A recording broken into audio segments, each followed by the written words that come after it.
3월 29일 화요일 오후 3시 48분 코스피의 과학자 비탈입니다. 제가 3월 18일 날 금요일 날 방송을 했습니다. 요 날입니다. 요 날 방송을 했는데 너무나 그대로 되고 있어서 놀래고 있습니다. 제가 이제 뭐 제목으로 말씀드려서 죄송하지만 좀 저는 예측을 했을 때는 그냥 올라간다 내려간다 뭐 이런 느낌이 아니라 좀 디테일하게 말씀드리는 게 약간 특징인데, 예측 안 하려고 그러다가 저도 모르게 막 입에서 튀어나와가지고 해버렸는데 그대로 돼버렸습니다. 요때 방송에서 말씀드린 게 빠지지 않는다. 왜냐면 여기 빠질 자리거든요. 여기가 원래 빠져야 돼요. 좀 이따 설명드리겠습니다. 빠질 자리에서 올렸는데 하루 더 봤습니다. 이날 움직이는 거 보니까 빠져도 당분간 빠질 수도 있죠. 하지만 당분간 안 빠진다. 그래서 그 대신 V자도 없다. V자 급등도 없다. 와리가리다. 그래서 와리가리 계속 와리가리 하고 있습니다. 그러면서 이격이 이렇게 60일과 20일이 모이면서 삼각수렴 이렇게 지금 삼각수렴 하고 있죠. 그래서 뭔가 여기서 변화가 나올 것이다. 여기서 위로 갈 것인지 아래로 갈 것인지 이런 느낌이 될 것이다. 이렇게 말씀드렸는데 저도 깜짝 놀라고 있어요.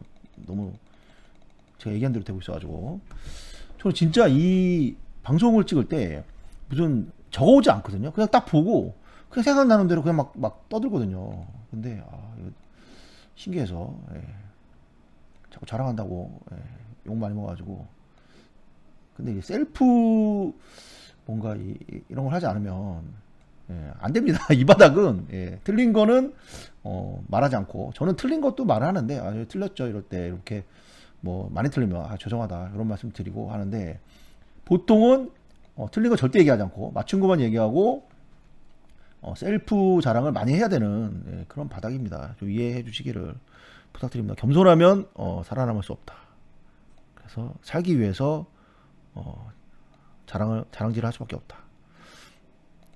이 종가선 차트로 이렇게 바꿀 수가 있습니다. 차트를 지금 바꿔놨습니다. 종가선 차트를 보시면 더 정확히 할 수 있죠. 자, 여기 보세요. 여기서 이렇게 내려가잖아요. 이렇게 내려가죠. 종가선 차트를 빨간색으로 여러분들이 보기 편하시게 색깔을 한번 바꿔보겠습니다. 이렇게 바꿔요. 더 보시면 이렇게 내려가잖아요. 종가선 차트를 보시면. 그리고 제가 이제 주식을 볼 때 수많은 차트 보는 방법이 있지만 국영수를 잘해야지 공부를 잘하지 않습니까? 나머지는 뭐 암기 과목이고 똑같습니다. 파동, 그 다음에 이평, 그 다음에 거래량, 이게 세 개가 국영수다. 공부로 치면 이게 진짜 제일 중요합니다. 그런데 이거를 하나씩만 아는 거는 중요하지 않고 이 세 개를 동시에 복합적으로 봐야 된다. 그 다음에 여기에 캔들, 캔들을 넣어서 보는 거예요. 여기를 캔들 하나하나 분석하는 거 의미가 없고 이 세 개를 같이 보면서 캔들을 넣어야 된다. 그 다음에 여기서 수급을 봐야 되는 거죠. 이 정도 보면은 이제 어느 정도 보이고, 여기서 이제 보조지표를 배우면 또 신세계가 열립니다. 그래서 파동을 봤을 때 가장 중요한 게 기초적인 거죠. 고점이 낮아지고 저점이 낮아지면 이 꼬꾸라지는 차트죠. 여기가 위험했던 거예요. 그런데 여기서 딱 돌리고 저점이 높아지고, 근데 요것만 보면 알 수 없죠. 고점이 여기까지 높아졌는데 두 번 나왔잖아요. 두 번 나오니까 두 번 나와서 약간 신뢰도가 올라가는데 지금 계속 고점이 올라가고 저점이 올라가면서, 자 보시면 추세선 방향이 바뀐 거를 알 수 있죠. 그리고 추세선은 계속 말씀드리면 평행한 게 신뢰도가 높습니다. 평행하죠. 이렇게 굉장히 그리고 좁은 가두리, 보통 이렇게 옆으로 퍼질 때는 터져요. 위험해요. 이렇게 쭉 발산형어. 좁은 가두리 갈 때는 굉장히 신뢰도가 높고, 요것이 좁은 가두리로 가면서 다시 이렇게 보시면 정확히 지금 삼각수렴을 하고 있습니다. 보이시죠? 이렇게 기가 막힙니다. 지금 근데 여기서 근데 여기서 터지느냐? 여기서 터질 때도 있고 여기 터질 때도 있고 그래요. 뭐 꼭 여기서 터지는 건 아니고 이제 많이 모았죠. 이게 이제 에너지파 에너지파 같은 거로 에너지를 모은 겁니다. 그래서 지금 우선 봤을 때 이 여기서부터 이렇게 밀려왔던 하방의 힘은 강력한 선도 세력에 의해서 바뀐 거예요. 그래서 안 빠지는 겁니다. 그런데 여기까지 왔는데 여기서 이렇게 될 수도 있어요. 이제 몰라요. 이제 여기로 갈지 일로 갈지 모른다. 이렇게 또 모른다 하고 방송 끝나면 여러분들이 실망하시니까 또 제 생각은 말씀드려 보겠습니다. 모르지만 그냥 예측이니까. 봉차트로 다시 놓고 보면, 자 여기서 설명해 보겠습니다. 요 부분만 보면 여기서 그냥 이평이고 뭐 거래량 있고 아무것도 안 보고 캔들 차트만 봤을 때는 굉장히 안 좋죠. 굉장히 안 좋습니다. 무조건 폭락 차트입니다. 여기서 장대 음봉을 반등하는 걸 두들겨 맞고 덮어 썼죠. 덮어 씌우면 안 좋은 거예요. 굉장히 강한 거예요. 그리고 갭으로 왕창 떨어지고 자율 반등 나왔는데 윗골을 확 달아버리고 그런데 또 갭이 떴는데 음봉. 그럼 여기서는 보통 툭 떨어지죠. 깨버리는 경우가 굉장히 많습니다. 그런데 여기서 캔들을 하나 살렸어요. 근데 여기가 워낙 안 좋기 때문에 캔들로 봤을 때 이것도 믿을 수는 없어요. 이게 굉장히 신뢰도가 낮은 캔들입니다. 이게 다시 또 떨어질 수 있어요. 그런데 여기서 또 다시 갭이 계속 나오고 있습니다. 갭이 또 나오면서 올렸는데 이것을 그냥 또 캔들로 올랐다 그러면 갭은 안 좋습니다. 기본적으로 장대보다 나쁘진 않지만 장대보다는 안 좋은 거야. 장대로 이렇게 여기를 이렇게 빨강으로 세우면 좀 의미가 있죠. 그런데 갭으로 이렇게 띄우고 다시 음봉이 뜨면 왜 특히 이제 이때 미국이 4% 이상 상승한 날이었기 때문에 거기에 대한 자율적인 기계적인 반등이 나왔을 가능성이 높기 때문에 또 양봉도 아니고 그래서 별로 좋은 모습은 아니에요. 그런데 여기서 뭔가 이제 이상한 건 뭐냐면 여기 노란 게 21선이에요. 선물 옵션 코스피 200선에 21선인데 여기도 계속 보면 여기를 한번 뚫었다가 또 두들겨 맞습니다. 이렇게 두들겨 맞고 여기를 갖다가 또 장대로 두들겨 맞고 계속 두들겨 맞은데 여기 한 번만 돌파했는데 여기 한 번 돌파했지만 결국 두들겨 맞은 요 자리예요. 21선 굉장히 중요한데 그리고 이 자리는 자 보십시오. 여기서 뚫은 이 자리는 여기서 자율 반등이 나오고 이 급락에 대한 자율 반등이 나오고 한번 쉬었다가 올린 거잖아요. 그렇기 때문에 요쪽 모양이 그렇게 나쁘진 않아요. 이렇게 여기까지 요 모양이. 근데 여기는 완전 이게 안 좋아요. 이 모양 자체가 굉장히 안 좋아요. 그런데 21선이 올렸기 때문에 신뢰도가 좀 떨어지죠. 그리고 수급상으로 이게 그리고 여기서도 쭉 이렇게 쭉 내려가고 있는 상황에서 처음 이렇게 위로 돌파시켰기 때문에 요거 하루만 봤을 때는 약간 애매한 거죠. 그런데 또 다음날 다시 21선을 지키고 제가 요것이 급등갭이라 그러거든요. 이렇게 그래서 갭이 이렇게 하면서 올렸잖아요. 여기서 급등갭이 나온 거를 유지시키면서 21선 유지시키고 이날 이제 그 수급을 보면 요 수급을 보면 그 장중의 흐름을 보면 굉장히 이거를 강력하게 지지하려는 선도 세력의 힘을 느낄 수가 있었다. 그래서 제가 방송을 하고 어쩌고저쩌고 말씀을 드린 겁니다. 그런 여러 가지 복합적으로 또 다른 것도 많이 봤는데 또 얘기가 너무 길어지니까 그래서 캔들 차트를 그냥 보면 안 되고 파동의 모습과 거래량은 제가 말씀 안 드렸어요. 얘기가 길어지기 때문에 그 다음에 이평선과 같이 봐야 된다.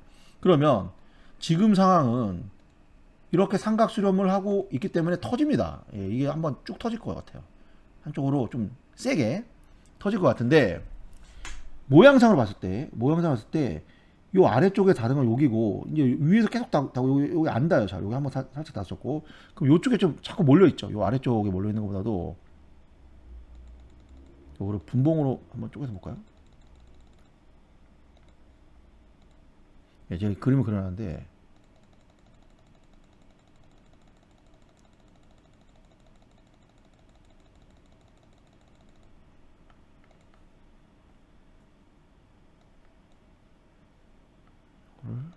이거를 60일선 내려서 이렇게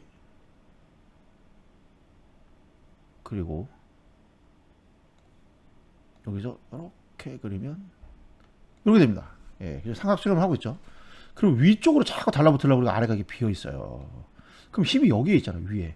위쪽으로 지금 삼각 수렴이 되고 있는 거. 보통 위로 터집니다, 이런 경우에는. 파동 모양만 봤을 때 위로 터진다. 근데 다른 또 변수도 있죠. 그래서 지금 모양은 위로 잡고 힘이 쏠리는 모양이다. 그러면 여기서 쏘면 이렇게 쭉 가느냐? 그건 아닙니다. 만약에 방향을 위로 틀더라도 이렇게 해서 또 두들겨 맞아요. 그래서 여기서 이렇게 조정을 거치면서 이렇게 될 거예요, 아마. 이렇게는 안 나올 거예요. 이런 식으로 나올 것 같아요. 왜 그러냐면 역배열이기 때문에 그래요. 저 역배열이 오랜 시간 되면서 눌려가지고 여기서 둘이 붙으면서 이격 조정이 벌어져야 돼요. 예. 그래서 치고받고 나올 거예요. 그래서 여기서 또 어떤 액션이 나오는 모습을 보면서 뚫어야 됩니다. 그래서 거래량이 터지면서 뚫어야 되는데 거래량이 여기서 쭌다. 그럼 또 이렇게 됩니다. 또 이렇게. 그거는 여기 가서 봐야 되는데 우선은 수렴하고 터트리려고 폼은 잡고 있고 여러 가지 상황상 위쪽일 가능성이 우선 커 보인다. 하지만 그렇다고 해서 이거는 아니다. 네, 이렇게 한번 또 예측해 봤습니다. 네, 예측이니까 아니 뭐 맨날 뭐 와가지고 틀렸니 맞았니 너 때문에 돈을 땄니 이렇니 와서 이렇게 떠드는 사람들 보면은 이해를 못하겠습니다. 돈 따면 저 줄 겁니까? 네. 제 방송 보고 뭐 돈 잃었다고 찡찡거리는 사람은 이해가 안 돼. 돈 따면 저를 주냐고요. 네. 그렇지 않나요? 답답합니다. 네, 애들도 아니고. 그리고 요거를 이제 업종이랑 같이 보겠습니다. 코스피 200이 주식 시장에 큰 주식 코스피 200까지를 모아놓은 그런 차트이기 때문에 코스피를 크게 방향성을 정하는데 굉장히 유용합니다. 그래서 선물 차트 우선 보고 그 다음에 업종을 한번 보겠습니다. 요거는 코스피를 전부 넣어놓은 코스피 업종 차트입니다. 요거를 보시면 코스피 200이랑 뭐 비슷하죠. 이게 매가리가 없어요. 이렇게 그냥 하지만 방향을 틀은 걸 옆에서 딱 보셔도 아시겠죠. 이렇게 방향이 딱 틀렸죠.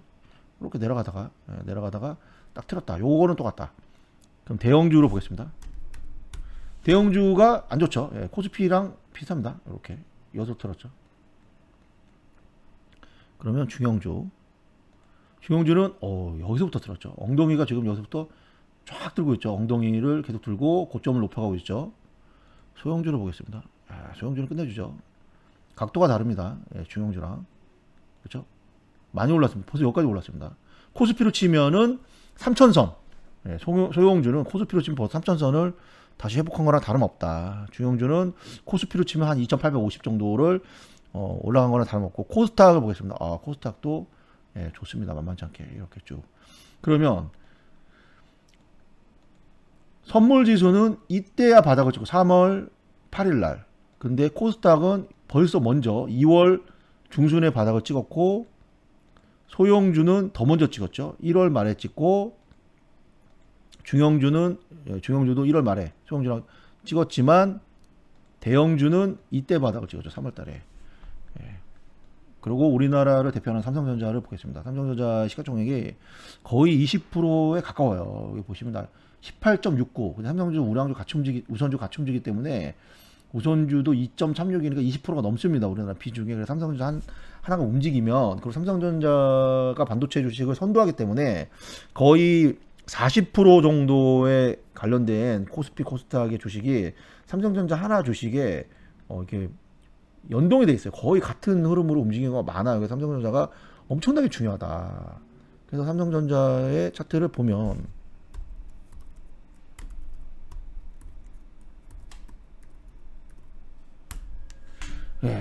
매가리가 없습니다. 지금 뭐 코스피 지수보다도 더 퍼졌다. 들어 누웠습니다. 그냥. 그래서 결론은 뭐냐?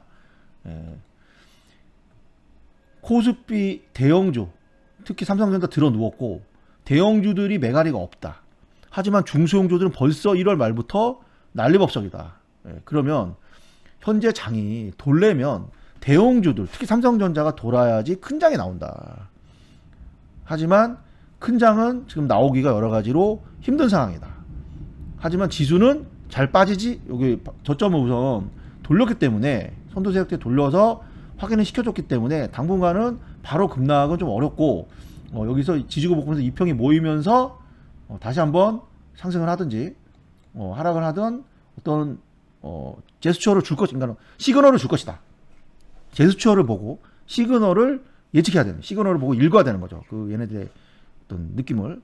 그래서 여기처럼 올라갈랑 내려갈랑 하다가 이렇게 후루 무너졌듯이 여기서 또 올라갈랑 내려갈랑 하다가 이렇게 하든지 이렇게 가는 파동이, 진정한 파동은 여기서 나올 거예요. 삼각 수렴 이후에 터졌다가 다시 또 지지고 볶은 이후에 진정한 파동이 나올 가능성이 높아 보인다. 예, 그때 올라가려면 그때 대형주가 움직이겠죠. 그때는. 하지만 그 전까지는 계속 중소형주들은 활개를 치면서 매매가 이제 이런 거 잘하시는 분들은 수익이 날 것이다. 그럼 어떤 중소형주를 해야 되느냐? 예, 오늘 방송이 길어지고 있습니다. 벌써 15분 했네요. 어떤 중소형, 여기까지 하겠습니다. 어떤 중소형주들을 해야 되느냐? 그러면 중소형주들이 움직이는 걸 보면 돼요. 오늘 하락한 걸 보면 이제 비료, 농업 이런 것들이 많이 빠졌는데, 여기 보시면 요 종목 누보가 밤색이고 농업 요게 이제 파란색이죠. 파란색을 보시면 됩니다. 섹터니까.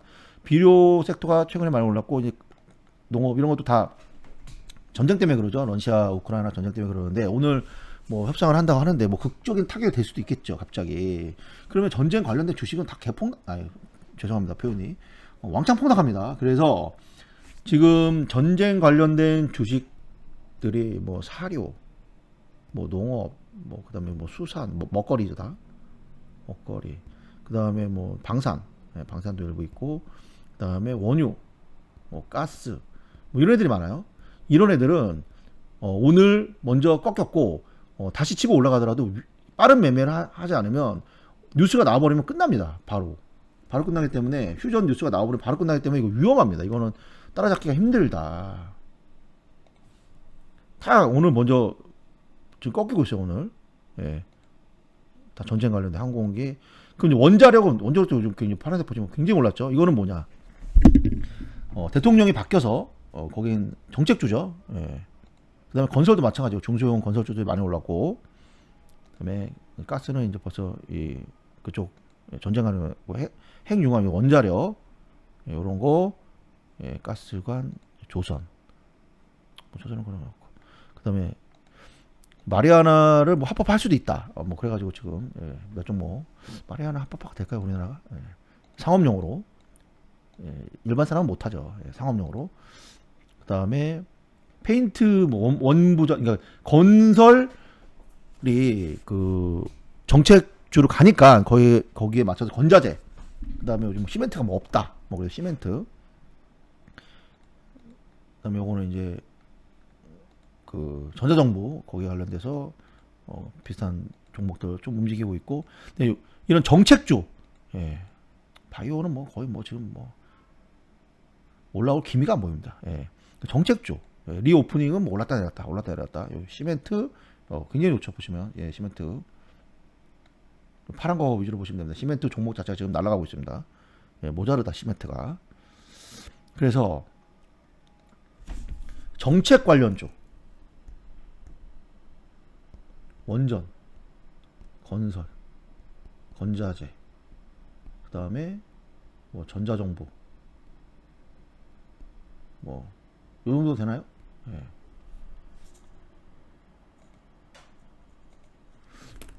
뭐 빼먹은 거 없나요 또?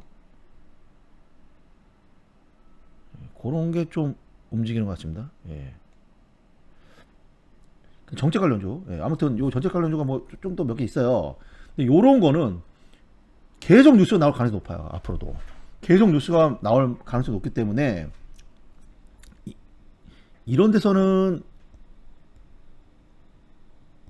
절대 따라잡으면 안 되고, 이게 이렇게 가다가 꺾일 겁니다. 분명히 꺾이는 날이 있어요. 이렇게 되면은 여기서 이렇게 조정을 하고 있으면 안 꺾이고 이렇게 버티면 뭐 올라간 거 한 반 정도, 난 뭐 한 3분의 1 아니면 뭐 여기 3분의 1 이런 데서 버티는 자리가 나오면 한 물탈 각오하고 뭐 2분의 1이나 3분의 1씩 이런 데 들어가서 대기하고 있으면 첫 그러니까 정부가 들어서서 계속 뉴스를 터뜨릴 가능성이 높기 때문에 비슷한 관련된 뉴스를, 그럼 다시 휴트에 나올 겁니다. 이런 식의 매매. 그럼 아니면 여기 들어가면 또 물타든지, 아니면 그냥 들어갔다 자르고 들어갔다 나왔다 이렇게 하든지, 아니면 여기 들어가고 여기서 올라가고, 만약 올라가면 들어간 부분만 익절하고 뭐 이런 식으로, 요런 거 괜찮아요. 빠른 매매. 그래서 지금 업종으로 봤을 때 소형주나 코스닥이 굉장히 좋은 것 같지만, 다 그런 놈이에요. 전쟁이랑 정책 관련된 그 대통령이 바뀌어가지고 관련된 애들만 움직이지 다 움직이는 게 아닙니다. 소형주가 얼마나 많은데. 코스닥도 마찬가지예요. 왜냐면 코스닥 요걸 보면 알 수 있어요. 코스닥에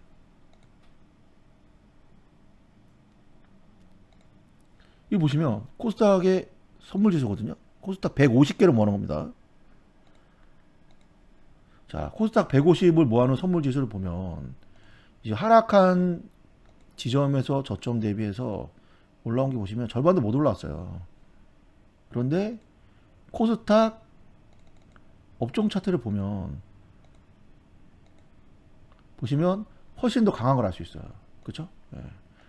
업종 차트는 보시면 절반 정도 올랐습니다. 고점에서 저점 대비 절반 올라왔는데, 코스닥 150을 모아놓은 코스닥 선물지수는 보시면 절반은 택도 없습니다.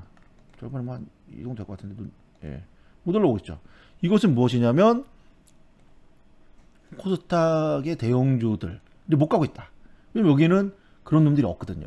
지금 뭐 전쟁 관련된 주식이라든지 정책 관련된 주식들이 없기 때문에 그런 선수들의 장이 지금 펼쳐지고 있을 뿐, 일반 개미들이 많이 만지는 코스피 대형주 또는 코스닥 대형주는 오늘은 좀 좋았죠. 오늘은 코스닥 대형주가 좀 좋았는데, 코스닥 일반 저 아랫단에 있는 애들보다는 별로다. 그럼 이것이 지금 당분간 지속되지, 코스닥 대형주도 일반 코스닥 지수보다는 세기가 좀 힘들지 않나. 방향성을 좀 설정해. 근데 이런 애들이 가야 진짜 가는 거거든요. 이런 애들이 가야. 그러니까 지금 선수정의 장이 지속되고 있다. 그래서 뭐 주식이 뭐 항상 어렵죠. 뭐 아무거나 사도 막 쭉쭉 오르는 그런 장이 아니면 뭐 항상 어렵습니다. 남의 돈 먹기가 쉽습니까?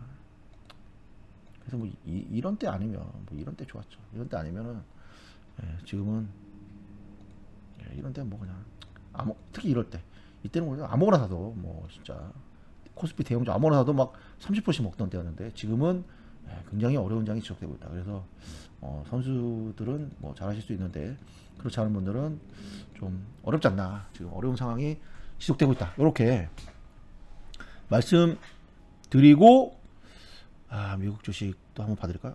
그리고 MU 마이크론 테크놀로지가 오늘 실적 발표를 합니다. 한국 시간으로 새벽에 나오는데 장이 끝나고 아마 발표할 거예요. 그래서 얘네가 실적이 굉장히 좋다. 그러면 장 위에서 뭐 급등을 한다. 그러면 내일 하이닉스 삼성전자가 아마 움직이지 않을까. 그러면서 내일은 굉장히 급등장이 나올 수 있고, 만약에 MU가 별로다. 그러면 뭐 내일도 뭐 많이 빠지진 않겠지만 뭐 좀 별로일 가능성이 높죠. 그런데 실적이 뭐 좋을 거라고 하니까 얘네가 한 달 정도 먼저 발표하거든요. 굉장히 제일 빨리 발표합니다. 반도체 주식 중에서. 그래서 오늘 MU의 그 실적 발표, 이것이 굉장히 중요한데, 저는 여러 가지를 체크해 봤을 때 좋지 않을까, 이렇게 조심스럽게 예상을 해보고 있습니다.